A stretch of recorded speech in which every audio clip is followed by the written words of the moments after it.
ಬೆಂಗಳೂರಿನಲ್ಲಿ ಹಾಡು ಹಗಲೇ 2 ಕೋಟಿಯಷ್ಟು ಹಣ ದರೋಡೆ ನಡೆದಿದೆ. ಅದು ವಿದ್ಯಾರಣ್ಯಪುರದಲ್ಲಿ ನಡೆದಿರುವಂತಹ ಘಟನೆ. ಹಣ ಡ್ರಾ ಮಾಡಲು ಬಂದವರಿಂದಲೇ ಈ ಕೃತ್ಯ ಆಗಿದೆಯಾ ಅನ್ನೋದರ ಬಗ್ಗೆ ತನಿಖೆ ನಡೀತಾ ಇದೆ. ಎಂಎಸ್ ಪಾಳ್ಯದ ಎಕೆ ಎಂಟರ್ಪ್ರೈಸ್ ಶಾಪ್ನಲ್ಲಿ ಆಗಿರುವಂತಹ ದರೋಡೆ ಪ್ರಕರಣ. 2 ಕೋಟಿ ರೂಪಾಯಿ ಹಣವನ್ನ ಕನ್ವರ್ಟ್ ಮಾಡಿಕೊಳ್ಳಲು ಬಂದಾಗ ನಡೆದಿರುವಂತಹ ರಾಬರಿ ಇದು. ಚಾಕುವಿನಿಂದ ಶ್ರೀಹರ್ಷ ಮೇಲೆ ಹಲ್ಲೆ ಮಾಡಿ ಎಸ್ಕೇಪ್ ಕೂಡ ಆಗಿದ್ದಾರೆ. ಹಣ ಎಣಿಸಲು ಬಂದವರಿಂದಲೇ ಈ ರಾಬರಿ ನಡೆದಿದ್ಯಾ ಅನ್ನೋ ತನಿಖೆ ನಡೀತಾ ಇದೆ. ದರೋಡೆ ಬಗ್ಗೆ ವಿದ್ಯಾರಣ್ಯಪುರ ಠಾಣೆಗೆ ಶ್ರೀಹರ್ಷ ದೂರನ್ನ ಕೊಟ್ಟಿದ್ದಾರೆ. ಬೆಂಜಮಿನ್, ಹರ್ಷ ಮತ್ತು ಇತರರ ವಿರುದ್ಧ ಈ ಸಂಬಂಧ ದೂರು ದಾಖಲಾಗಿದೆ.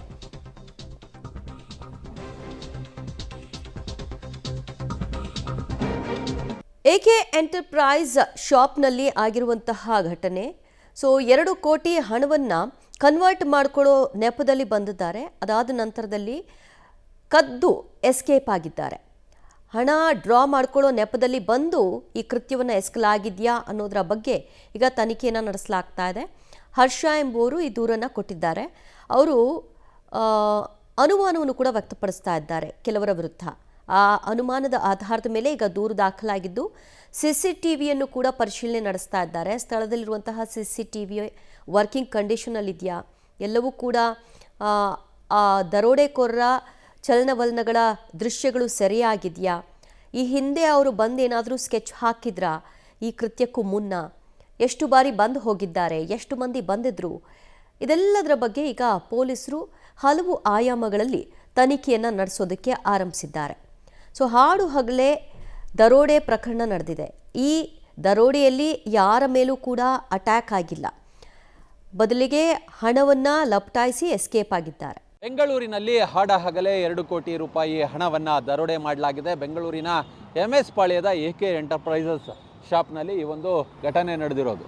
25ನೇ ತಾರೀಕು ಮಧ್ಯಾಹ್ನ 3 ಗಂಟೆಗೆ ಕೆಂಗೇರಿಯ ಶ್ರೀಹರ್ಷ ಎಂಬಾತ ಈತ ಇಂಜಿನಿಯರಿಂಗ್ ವ್ಯಾಸಂಗವನ್ನು ಮಾಡಿರ್ತಾನೆ. ಅದಾದ ಬಳಿಕ ಬಿಸ್ನೆಸ್ಗಾಗಿ ಜಪಾನ್ನಿಂದ ಒಂದು ಯಂತ್ರವನ್ನು ತರಿಸ್ಬೇಕಿರುತ್ತಂತೆ. ಹೀಗಾಗಿ 2 ಕೋಟಿ ಹಣವನ್ನು ಡಾಲರ್ ಆಗಿ ಕನ್ವರ್ಟ್ ಮಾಡಬೇಕು ಅನ್ನೋ ನಿಟ್ಟಿನಲ್ಲಿ ತನ್ನ ಪರಿಚಯಸ್ಥರ ಮುಖಾಂತರ ಯಾರೋ ಈ ಬೆಂಜಮಿನ್ ಹರ್ಷ ಅಂತೇಳಿ ಒಬ್ಬಾತನ ಪರಿಚಯವಾಗುತ್ತೆ. ಆತ ಈ ಎಕೆ ಎಂಟರ್ಪ್ರೈಸಸ್ಗೆ ಬರೋದಕ್ಕೆ ಹೇಳ್ತಾನೆ. ಈ ಎಕೆ ಎಂಟರ್ಪ್ರೈಸಸ್ ಶಾಪ್ ಇರೋದು ಬೆಂಗಳೂರಿನ ಎಂಎಸ್ ಪಾಳ್ಯ ಸರ್ಕಲ್ನಲ್ಲಿ. ಇದು ಈ ಸೇಲು, ಪರ್ಚೇಸು, ಲೀಸು ಈ ರೀತಿಯಾದಂತಹ ಕೆಲಸವನ್ನು ನಿರ್ವಹಿಸ್ತಕ್ಕಂತಹ ಒಂದು ಸಂಸ್ಥೆ.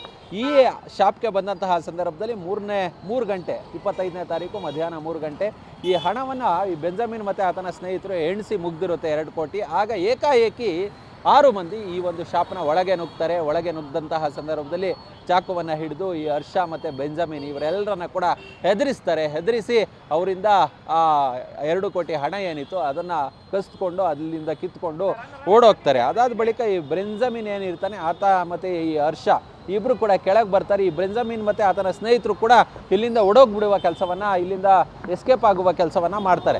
ಇದರಿಂದ ಅನುಮಾನಗೊಂಡಂತಹ ಹರ್ಷ ಇದೀಗ ವಿದ್ಯಾರಣ್ಯಪುರ ಪೊಲೀಸ್ ಠಾಣೆಯಲ್ಲಿ FIR ಅನ್ನು ಮಾಡಿಸಿದ್ದಾರೆ. FIRನಲ್ಲಿ ಇದೀಗ ರಾಬರಿ ಪ್ರಕರಣವನ್ನು ದಾಖಲು ಮಾಡಿಕೊಂಡು ಈ ಬೆಂಜಮಿನ್ ಮತ್ತು ಆತನ ಸ್ನೇಹಿತರು ಯಾರಿದ್ರು ಅವ್ರನ್ನ ವಿಚಾರಣೆಗೆ ಒಳಪಡಿಸುವ ಕೆಲಸವನ್ನು ಮಾಡಲಾಗ್ತದೆ. ಮತ್ತು ಈ ಶ್ರೀಹರ್ಷ 2 ಕೋಟಿ ಹಣವನ್ನು ಎಲ್ಲಿಂದ ತಂದಿದ್ದ, ಯಾವ ಮೂಲದಿಂದ ತಂದಿದ್ದ, ಯಾವ್ಯಾವ ಸ್ನೇಹಿತರ ಬಳಿ ತೆಗೆದುಕೊಂಡಿದ್ದ, ಈ ಎಲ್ಲವನ್ನು ಕೂಡ ಪರಿಶೀಲನೆಗೆ ಒಳಪಡಿಸುವ ಕೆಲಸವನ್ನು ಮಾಡಲಾಗ್ತಿದೆ. ಎಕೆ ಎಂಟರ್ಪ್ರೈಸಸ್ನಲ್ಲಿದ್ದಂತಹ CCTVಯ DVR ಅನ್ನು ಕೂಡ ಇದೀಗ ಪೊಲೀಸರು ವಶಕ್ಕೆ ಪಡೆದಿದ್ದಾರೆ. ಒಂದು ಈ ಹಿಂದೆ ಎಲ್ಲ ಈ ದೊಡ್ಡ ಮಟ್ಟದಲ್ಲಿ ದಂಧೆ ನಡೀತಿತ್ತು. ಆ ದಂಧೆಯ ಮುಖಾಂತರ ಇವರು ಈ ಅಲ್ಲಿ ಇಲ್ಲಿ ಅಂತೇಳಿ ಈ ಡಬ್ಲಿಂಗ್ ಮಾಡೋದು ಅಥವಾ ಈ ರೈಸ್ ಪುಲ್ಲಿಂಗ್ ಹೆಸರಲ್ಲಿ ನಡೆಸ್ತಿದ್ದಂತಹ ರೀತಿಯಲ್ಲಿ ಇಲ್ಲೂ ಕೂಡ ಆಗಿರಬಹುದು ಅನ್ನೋ ಒಂದು ಶಂಕೆಯನ್ನು ಇದೀಗ ಪೊಲೀಸರು ವ್ಯಕ್ತಪಡಿಸ್ತಿರೋದು. ಸದ್ಯ ವಿದ್ಯಾರಣ್ಯಪುರ ಪೊಲೀಸರು ಪ್ರಕರಣವನ್ನು ದಾಖಲು ಮಾಡಿಕೊಂಡು ಈಗಾಗಲೇ 3 ವಶಕ್ಕೆ ಪಡೆದುಕೊಂಡಿದ್ದಾರೆ. ಉಳಿದವರಿಗಾಗಿ ಶೋಧವನ್ನು ನಡೆಸುವ ಕೆಲಸವನ್ನು, ಹುಡುಕಾಟವನ್ನು ನಡೆಸುವ ಕೆಲಸವನ್ನು ಮಾಡ್ತಿದ್ದಾರೆ. ಕ್ಯಾಮ್ರಾ ಪರ್ಸನ್ ಸುಹಾಸ್ ಜೊತೆ ನರಸಿಂಹಮೂರ್ತಿ, ಪಬ್ಲಿಕ್ ಟಿವಿ. ಇಷ್ಟು ದೊಡ್ಡ ಮೊತ್ತದ ಹಣ ಅವರ ಬಳಿ ಇದೆ ಅಂತ ಗೊತ್ತಾದಾಗ ಈ ಆರೋಪಿಗಳು ಇದಕ್ಕೆ ತಯಾರಿಗಳನ್ನ ಮಾಡಿಕೊಂಡ ಹಾಗೆ ಕಾಣಿಸ್ತಾ ಇದೆ. ಅದರ ಭಾಗವಾಗಿಯೇ ಆ ವ್ಯಕ್ತಿ ಬಂದು ಹಣ ಎಣಿಸ್ತಾ ಇರೋ ಸಂದರ್ಭದಲ್ಲಿಯೇ ಹಣ ಎಣಿಸುವ ರೂಪದಲ್ಲಿ ಬಂದು ಈ ಕೃತ್ಯ ಎಸಗಿರುವಂತೆ ಕಾಣಿಸ್ತಾ ಇದೆ. ಈ ಸಂಬಂಧ ಹರ್ಷ ದೂರನ್ನು ಕೊಟ್ಟಿದ್ದಾರೆ. ಕೃತ್ಯ ಎಸಗಿರುವಂತಹ ವ್ಯಕ್ತಿಗಳು ಇವರುಗಳಿಗೆ ಹೇಗೆ ಪರಿಚಯ ಆದರು ಮತ್ತು ಅವರಿಗೆ ಈ ಮಾಹಿತಿಯನ್ನು ಯಾವಾಗ ಶ್ರೀಹರ್ಷ ಹೇಳಿದರು ಈ ರೀತಿಯಾಗಿ ದುಡ್ಡನ್ನು ಕನ್ವರ್ಟ್ ಮಾಡ್ಕೊಳ್ಬೇಕು ಅನ್ನುವಂತಹ ವಿಚಾರವನ್ನು, ಹಿಂದೆ ಮುಂದೆ ಏನು ಮಾತುಕತೆಗಳಾಗಿತ್ತು, ಇದೆಲ್ಲದರ ಬಗ್ಗೆಯೂ ಕೂಡ ಈಗ ಪೊಲೀಸರು ತನಿಖೆ ನಡೆಸಬೇಕಿದೆ.